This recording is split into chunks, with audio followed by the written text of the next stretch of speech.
Black women gatekeep their exes like vote codes. Please, white women are more likely to recycle their exes, meaning they'll share and pass along their exes once they're done to their friend group. Whereas in black culture, once a woman has dated or slept with a man, he's completely off limits to her friends. The truth is, though, black women have the lowest marriage rate in the United States among women that are 25 and up. The lowest. Only 25% of black women are married compared to 51% of white women. And according to those statistics, black women are more than likely to remain single. Let's be honest. Amongst black women, there is a scarcity in qualified partners, particularly amongst high-achieving black women, especially for men who are financially stable, educated, emotionally intelligent, and not colorist or misogynistic. In black culture, romantic and sexual exclusivity often carries high social and emotional value. Dating or sleeping with the same man can be a little cringy, has a particular stigma, and we tend to place a much stronger emphasis on relationship loyalty.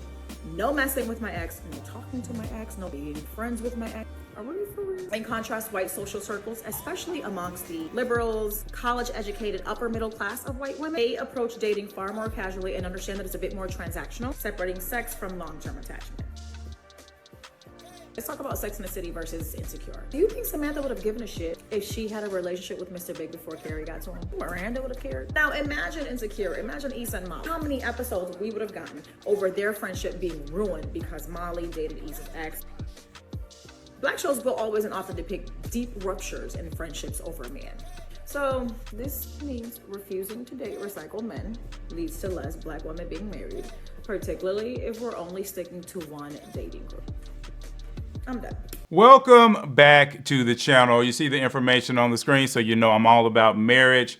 Let's get into this. So very first of all, I will say this. She has a lot of comments, and a lot of comments are hating on, some of the minor details that she's talking about. But I'll get into some of that in a minute.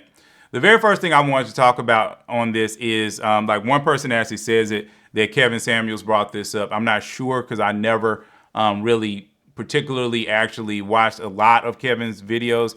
I've told you guys that in the past. I understood the essence of what he said, and I definitely saw some of the bigger videos that he talked about, but I'm not one of those people. I'm just not.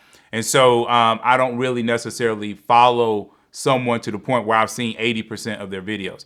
But I will say that I've said this too. I think that's one of the problems, again, with the black community, and I actually do agree with this lady when it comes to that. Now, I do think having sex with someone is totally different than dating them, okay? And I do think it works differently in people's minds, all right? So I do think it does matter, when people are having a lot of sex, but I've always said sex is the key factor. That is the key factor when it comes to a lot of things. But we also know that, we've seen a lot of black people at a very high level, like in Hollywood and different things like that. And those people really will pass each other around. And it's not uncommon, for one guy to be dating, whoever it is, whatever celebrity female for, 2 years. And then somebody that he knows ends up talking to her, pretty much, within the next, year once they break up. So I will say that it is possible, but I also think it's about your dating pool and how tight your dating pool is. When you're starting to talk about Sex in the City, the whole concept of Sex in the City is that these were high echelon white women that could go around and pretty much do what they wanted to do. And they're at that financial level where honestly there's very few white men. And I think in Insecure, you're not really dealing with black women at that level. And so I do think that does, is a little bit different. So I did want to talk about that. But I do believe if a woman has dated a man and just dated him and or put a man in the friend zone, to me, that woman should be more than open, okay, to introducing that man to one of her girlfriends that she believes, okay, is a better suitable mate. And I do believe that there is a lot of things right now in our current culture, especially with those under 45, between 25 and 45, where those group of people just do not want to do this. They just do not want to set up their friends with each other. And I mean, it could be 100% platonic friend that a woman has, but she just does not want to set him up, or a man just does not want to set him up with another person. And I think that is a huge problem, because family and friends, way back in the day, made up a huge portion of how people met each other. Okay, we have this romantic notion that people are walking through the forest or whatever it is, a town square, way back in the day from Disney films. And then all of a sudden this, wonderful person just pops out. And then you talk to them and you get married, or you have all these commonalities or whatever it is. But that is like a romantic comedy. In reality, people need ways to meet each other. And if you have found someone who's great, who's still in your life, okay, but you know that they're not good for you, you should have no problem passing them on to the next person. But again, the current Black community, 25 to 45, they generally, lean away from that. Okay, and this is another reason why you shouldn't just sleep with everybody, that you come across. Now, I did want to talk more, because she kind of alluded into the successful Black women. Okay, and that's kind of what some of the comments that were hating on this particular post were talking about. And again, I think in the Black community, we don't do enough of actually separating this and actually talking about it, even though she did bring it up when she said educated Black women. Like I said, there's a lot of Black people that don't know how to bridge the divide. So generally speaking, when a Black woman is talking about successful, educated, she's generally talking about women with more of a master's degree that probably had making $100,000 or more, and sometimes even leaning, like I said, closer to that 125, 150 mark. And those are generally the women that a lot of these, people are talking about. And again, in the Black community, we don't like to separate ourselves. We don't like to say, okay, you Black people, you're over here in this economic bracket, you work this way, you move this way, and then you have this other group that's over here. And remember that women are naturally hypergamous. So a lot of women do not like the concept that a man makes less money than them. They're okay with if the man making about average of what they make. So if the woman makes 100,000, many times she doesn't mind if the man makes 100,000. As the woman goes further and further up the ladder, she starts to really, want the man to kind of be able to keep pace. Now, I have noticed in the last couple of years that a lot of women that make extremely a large amount of money, maybe like $200,000, are starting to open the door for men that might make $150,000, because they see that $50,000 gap, but then they recognize there's so few men up there that they're trying to open the door as long as the man is walking in security.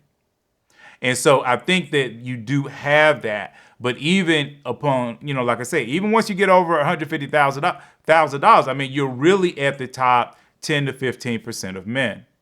Okay, at that point. And then a good portion of them are going to be married.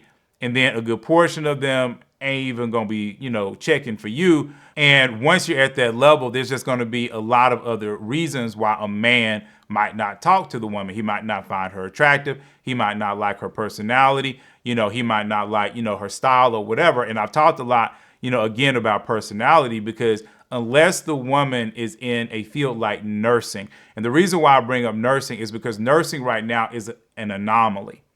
Because nurses in general are very loving, kind, sweet women who actually reach out and really want to help people. I mean, that's really kind of the essence of being a nurse. And right now, nurses are killing it. They're making a lot of money.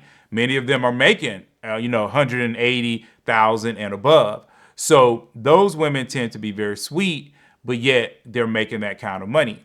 But generally speaking, for a woman to make over $150,000, she has to be a lot more aggressive in the way that she goes about, about life. So for instance, here in Atlanta, there's a lot of women that do real estate. A lot of women do real estate. Okay. And, because right now you're just making a killing. I mean, you sell a doggone house, you might make $15,000. So a lot of women are just doing it. So those women, that are actually in real estate, that takes a lot of energy. You got to get in front of people. You have the competition of other real estate agents. Okay, these women are going. And so when those women are constantly going and constantly moving, that's an energy. That's who she is. And I've spoken to, like I say, semi-dated 2 or 3 women that were real estate agents. Okay, and these women were doing very well. And I could tell from the very beginning, it's like, we not gonna work. The energy is not what I like. I don't like aggressive women. I don't like women who are, constantly pushing. And it's like, I've dated women who've had their own business, but most of the time when I've dated women that have had their own business, they kind of could take it or leave it. They, most of them, told me that once they got married, they could either give up their business or they could make it a side job. They weren't really necessarily concerned about turning a $100,000 business into $1 million business. That's not who they were on the inside. They just understood how to sell things and or how to get in front of people. And like those women, I get along with fine. So this is not a dig against people that do business. But what I have learned is that women who really want to be that multi-million-dollar business, like I said, there's an energy that goes with that. And like I've told you all before, that energy is really instinct energy. That's really what we would call masculine, right? And a lot of men are very attracted to those women because those women are the same women that's going to be in the gym. They're going to go, to the spa. They're going to, get the massages and facials and all this other kind of stuff. And so what happens is they tend to be very attractive. Okay. And so a lot of men are very attracted to those women, but those women are constantly hustle, and grind, right? And so there's that trade-off. So again, when you start to get into that level, a lot of women will say, okay, there's not a lot of eligible men, but you have to realize at that level, many of the women are very aggressive. And a lot of men, even if those men are at that level, those men don't want an aggressive woman. They want a calm woman. They want a woman who generally, like I was saying, wants to be more at home, wants to be with the children and work the children, right? So I'm not saying that women can't find it, because I know people, tend to take these videos and 100% think it's like, oh, it's just an all or nothing. No, you got to get out of black and white thinking. There is a spectrum of people. What I am saying is at that level, that spectrum, you're probably going to get more like 50 to 60% of the men up there to believe like I am saying. You're going to get maybe 20% of the men up there that are just going to work their job. She works her job. They just work it out and then they move on. And then you might get another 20% that they want to be a power couple. These two people are going to work it out. They're both going to hustle hard. They might combine their businesses, or whatever it is, and they're going to do the power couple thing. But at that level, you're just running out of men. And I have no problem with saying that. And I do agree with this lady that at that $200,000, $150,000 level, educated with a master's degree, all those other types of things, yes, there aren't as many men up there. But it's the same thing in the white community. There's not a lot of men up there. And I've always used Sandra Bullock to even explain that, because Sandra Bullock has fought for years to try to find a husband. Okay, a good man that will be good to her. And she's constantly failed at that task. And there's been, Asian women that have gone through the same thing. When you're at that level, it just becomes a lot more difficult because men, as people say, which is a true thing, a man that's making $250,000 will date a waitress. So a man's pool at that level is huge, but a woman's pool at that level is narrow, right? And so that's why the women in Sex and the City were more than willing to say, okay, well, I slept with him once, but it really didn't mean anything, so now you can talk to him. But when you're starting to deal with, like I say, the average black woman, and the average black woman makes around $50,000. Okay, so at that level, the $50,000 to $75,000 level, there's plenty of men. There's more than enough men. The men are overflowing, right? But again, we have to say, okay, why aren't people finding each other? So I do think that all people, no matter where they're at, definitely can introduce good people to good people. Okay. And hopefully without retaliation from the other side if it doesn't work out. But I also believe, okay, like I say in that same statement, that once you start to go up to these higher levels as far as economically, there are men up there. But like I say, those men might have certain things that they're looking for. And so therefore, those men get pickier.